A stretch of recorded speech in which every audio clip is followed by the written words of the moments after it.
Sometimes in your search for happiness, you ponder the meaning of your life.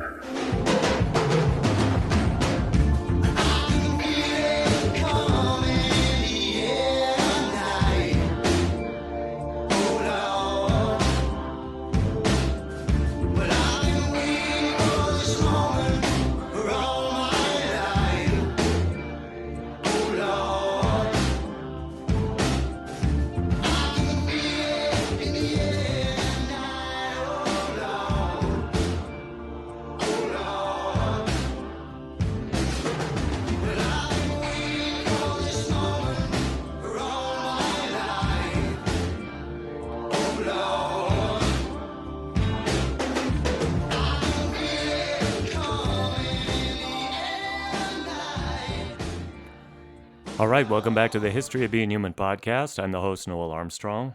We are the podcast that attempts to resurrect sense and meaning from the dust of a billion factoids. Although I have to admit, it's a little bit quixotic. As the factoids grow exponentially and my episodes only grow in number, I would say logarithmically, not even linearly. Nevertheless, hope springs eternal, and thank you for listening. Thank you for your support as always. I have a few things to add to the list of wise things people have said. We have some new contenders. From Joe, we have the following. Although this email came in a little while ago, it's been a while since I put out an episode. Sorry about that. Summer is very busy for me, as I'm sure it can be for all of you. Joe mentioned a couple that have come up before, including that famous Greek maxim, originally formulated possibly by Thales the Wise in one of its iterations, nothing too much, or moderation in all things. But he also mentioned a couple of new maxims, including this one, nothing lasts forever. Now, Joe noted wisely, I think, that this is by its very nature unprovable, but it still seems like a wise way to temper your expectations.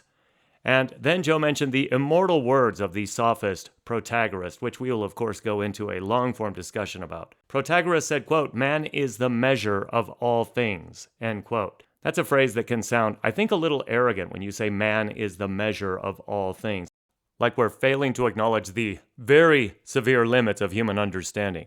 But I believe if you understand it in the way that Protagoras meant it, it is not arrogant. It's merely a concise statement of what is true for us, which is a debate we'll take up in another episode.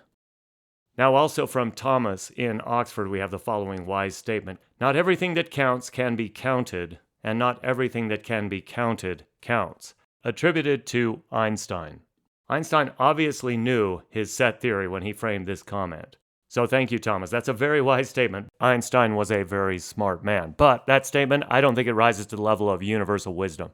It's a little too folksy, a little too cutesy, I would even say, to be universal wisdom.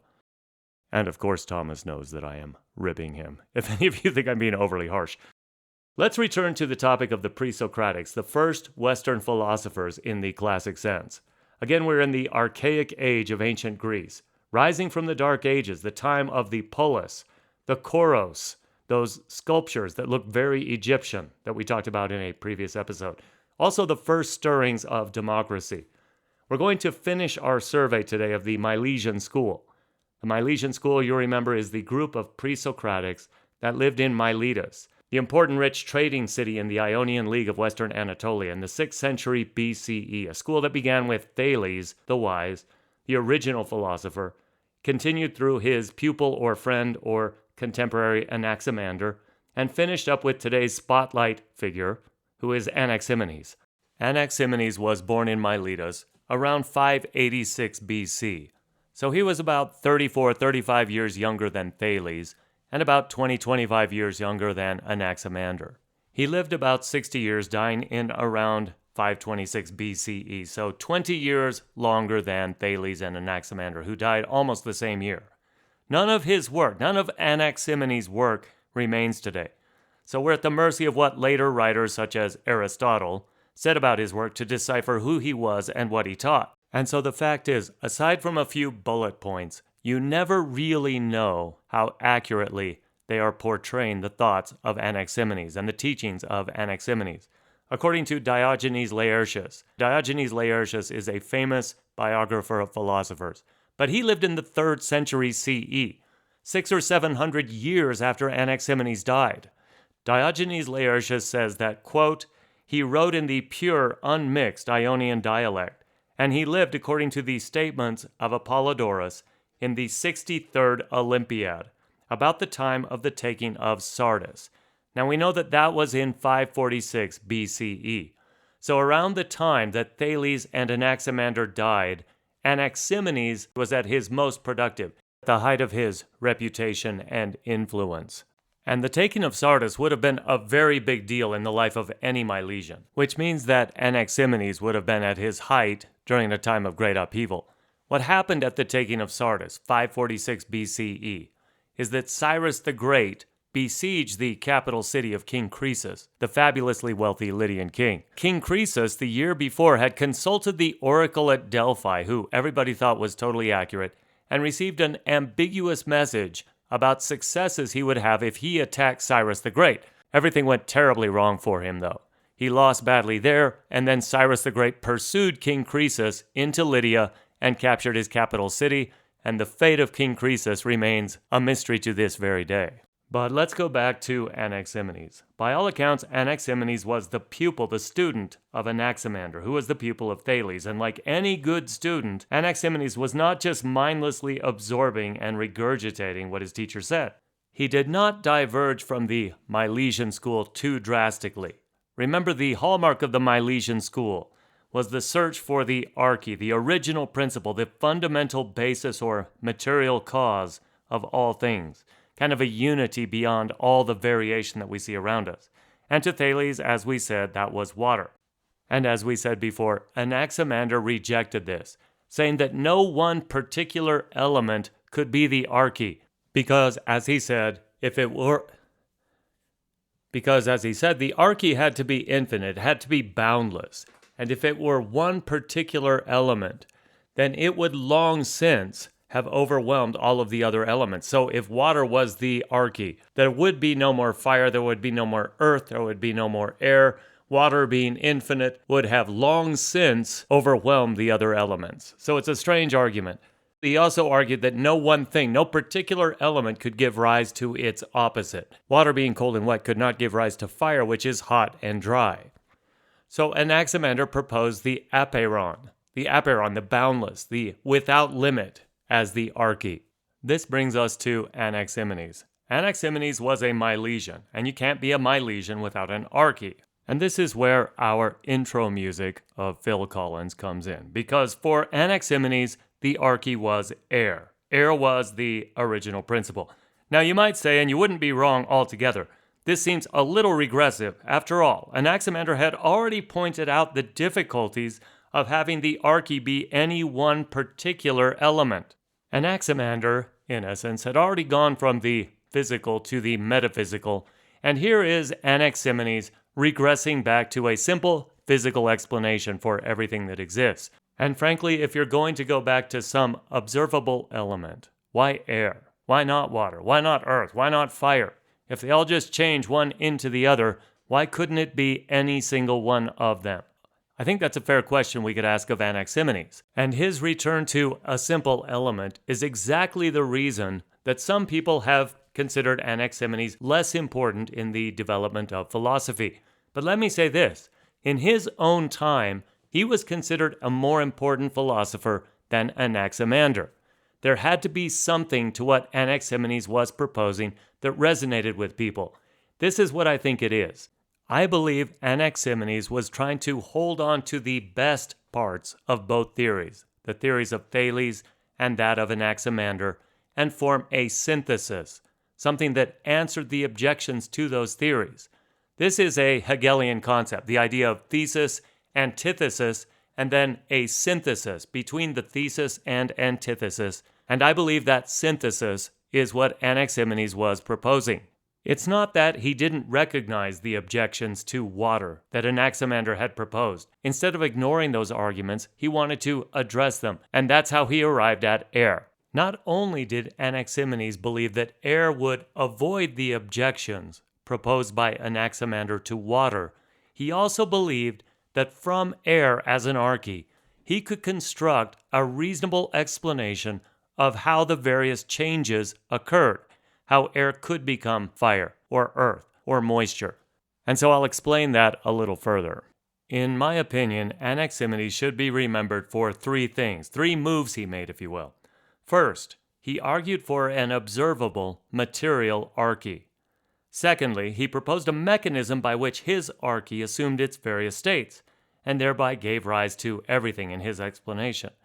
And then finally, he conducted an experiment, however simplistic it might have been, to back up that mechanism. Anaximenes then should be seen as another big step toward empirical science, because doing science is a lot like what Anaximenes was doing. It's hard to conduct experiments on a metaphysical something, and that's what the apeiron was. Science is about making observations, arriving at a hypothesis, predicting certain causes will bring about certain effects, and then conducting experiments to back up that hypothesis, that theory. Well, you can see the difficulty with the apeiron right away. What experiment can you conduct on something that you can't measure, see, taste, touch, feel, anything? There's no experiment that could confirm or refute any type of hypothesis related to a metaphysical substance. The best you could do is a thought experiment, where you compare your idea of the apeiron to other ideas and see if it fits or see if it's absurd or irrational. But those type of thought experiments don't prove anything about the material world. They don't map neatly onto physical reality. So for all intents and purposes, the only thing Anaximander added was his idea that the archy had to be infinite and boundless. Other than that, he could have called it anything. What is the archy, Anaximander? Well, it's the archy. It's the oobleck. It's the cosmic Wu-Tang, endlessly self-perpetuating while eternally, internally involuting. That's nothing but argle-bargle, and let's face it, it adds just as much knowledge about the physical world as the apeiron. So when Anaximenes proposed his first principle, his archy, he chose air. Now the second move that Anaximenes made after proposing air as the archy is he described how the archy itself, changed from one state to another. This is how Forrest Baird, a professor of philosophy at Whitworth College, described Anaximenes' work. Quote, Anaximenes proposed air as the basic world principle. While at first, his thesis may seem a step backwards from the more comprehensive, like Anaximander's unlimited, to the less comprehensive particular, like Thales' water. Anaximenes added an important point. He explained a process by which the underlying one, in this case air, becomes the observable many. By rarefaction, air becomes fire, and by condensation, air becomes successively wind, water, then earth. Observable quantitative differences are the result of quantitative changes, that is, of how densely packed is the basic principle. This view is still held by scientists, end quote. So it's possibly the most important aspect of Anaximenes' work, not that he proposed air as the archy, which of course turns out to be wrong. No, it's more important that he tried to come up with a system by which he could explain and even predict what conditions would bring about the change of air into fire or earth or water, all the various elements. And specifically becoming less dense, what he called rarefaction, would bring increased heat until fire was the ultimate result. Becoming more dense or compression, which he called condensation, would lead to increasingly cold and dense and hard substances. We have what are possibly Anaximenes' own words, quoted by Apollodorus, on how the entire observable world could be explained. Quote, air differs in essence according to its rarity or density. When it is thinned, it becomes fire, while when it is condensed, it becomes wind, then cloud. When still more condensed, it becomes water, then earth, then stones. Everything else comes from these. Close quote. And if you don't know any better, it makes a lot of sense, because it's obvious that rocks are more dense than air. Rocks are more dense than fire. Fire actually is more dense than air. Hot air rises above cold air. These were all part of people's common experiences at the time. In fact, Anaximenes used an analogy from common experience. To explain it even further, he said the entire earth was formed by a process roughly akin to felting. Felting is the process by which wispy and light and airy wool becomes compressed down into felt. And in the same way, Anaximenes thought air was condensed down into earth, and that the earth was condensed air, a flat layer of condensed air, sitting on a trapped area of air below. People have compared Anaximenes' view of the Earth to a frisbee floating on the air. That's not entirely correct, because he didn't believe it was moving through space. He actually thought it was floating on a stationary column of air. And everything that we see around us, the earth, the trees, the plants, the animals, and us ourselves, we ourselves are compressions of air. Just like wool has been compressed down into felt, this air has been compressed into the physical world that we see around us.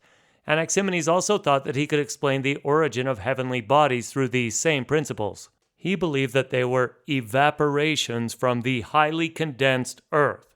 So the earth and all of its various features, being highly condensed air, evaporated off the stars and the planets and the sun. One of the corollaries of all this that Anaximenes explicitly pointed out is that this air was constantly in flux. There was a constant flux between greater density or condensation and what he called rarefaction. So the same pocket of air that is you today could evaporate or rarefy into a star or a cloud or fire even the next day. It wasn't occurring at such a rapid rate. Of course, things had more stability than that. But it was always in flux. This was not a static picture of the universe. And I'll give you a little spoiler alert.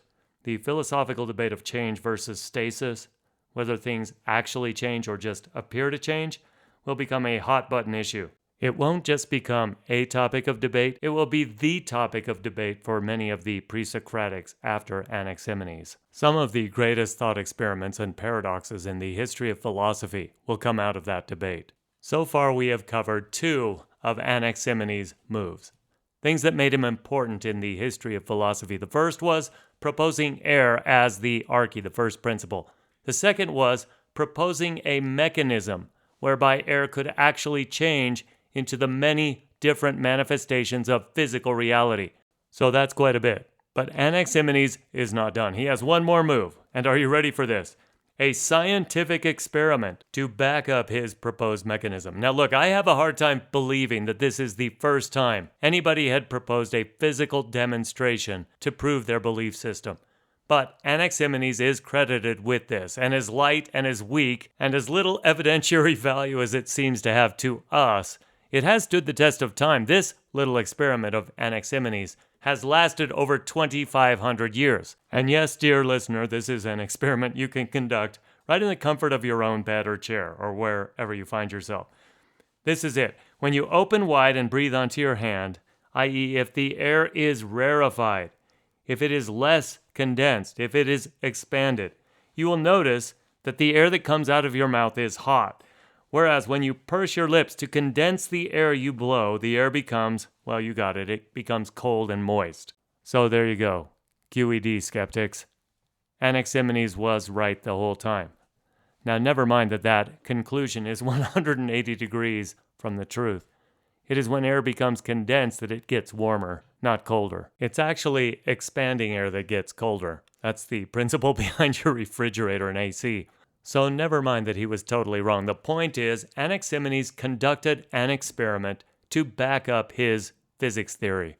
And that's why, according to many scientists and philosophers today, Anaximenes is one of the great fathers of modern science. By making specific claims that could be tested and verified or falsified.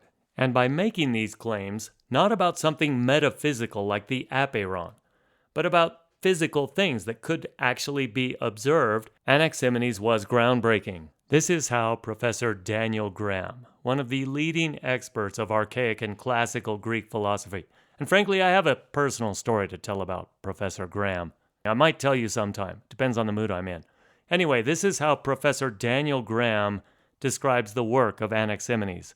Quote, using two contrary processes of rarefaction and condensation, Anaximenes explains how air is part of a series of changes. Fire turns to air, air to wind, wind to cloud, cloud to water, water to earth, and earth to stone. Matter can travel this path by being condensed, or the reverse path from stones to fire by being successively more rarefied. Anaximenes provides a crude kind of empirical support by appealing to a simple experiment. If one blows on one's hand with the mouth relaxed, the air is hot. If one blows with pursed lips, the air is cold. Hence, according to Anaximenes, we see that rarity is correlated with heat, as in fire, and density with coldness, as in the denser stuffs. End quote. So according to Professor Graham, that in a nutshell is Anaximenes' contribution to the development of empirical science. So I have to admit, crafting this episode has been an eye-opening experience for me. I always thought of Anaximenes as kind of a lesser light, kind of a hanger-on, riding on the coattails of Thales and Anaximander. But now I realize he made important contributions in his own right. And if you will forgive me, I'll once again quote the brilliant and rather arid Professor Daniel Graham, summarizing Anaximenes' legacy. Quote, Anaximenes' theory of successive change of matter by rarefaction and condensation was influential in later theories. It is developed by Heraclitus and criticized by Parmenides. Graham then goes on to list all of the philosophers who were apparently influenced by Anaximenes, including Milesian, Plato, Diogenes of Apollonia, and others. In fact, he says the Hippocratic treatise on breath uses air as the central concept in a theory of diseases, so he might have even influenced modern medicine via Hippocrates.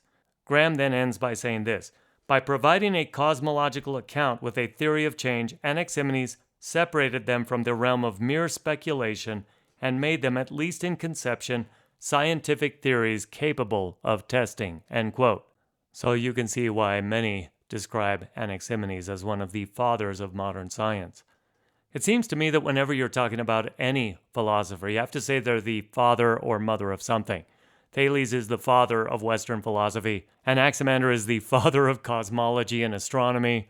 Anaximenes is the father of modern science in some ways. It's almost like it's the sine qua non of being mentioned on the History of Being Human podcast. Well, let me say, I think that the most important legacy of Anaximenes is his idea of flux, because that gave rise to a debate that would preoccupy philosophy for centuries afterward. And we already alluded to that in the quote from Professor Graham. That is, Heraclitus would base his entire philosophy on this concept of change, of flux. His arche, if you will, was not any element. It wasn't any substance, physical or metaphysical. It was the concept of change. Parmenides would react to this flux by saying change is an illusion. One of Parmenides' disciples in the so-called Eleatic school, Zeno, would construct elaborate paradoxes to prove that change and motion were impossible. In this sense, they sounded a lot like many of the modern mystics, who argue that all change is illusory. So in my mind, this is one of the most important legacies of Anaximenes. As much as I personally love talking about philosophers, we're going to take a little break now. The next few episodes will not be about philosophy. I know you're terribly disappointed, but we will come back to it. This has been the History of Being Human podcast. I'm the host, Noel Armstrong. Thanks again for listening. Please take 12 seconds, whatever it takes, to go give us a 5-star review on the iTunes Store or on Spotify or whatever podcatcher you listen to. Don't forget to write to me at thobhpodcast@gmail.com if you have any questions or suggestions. I do try to answer all emails.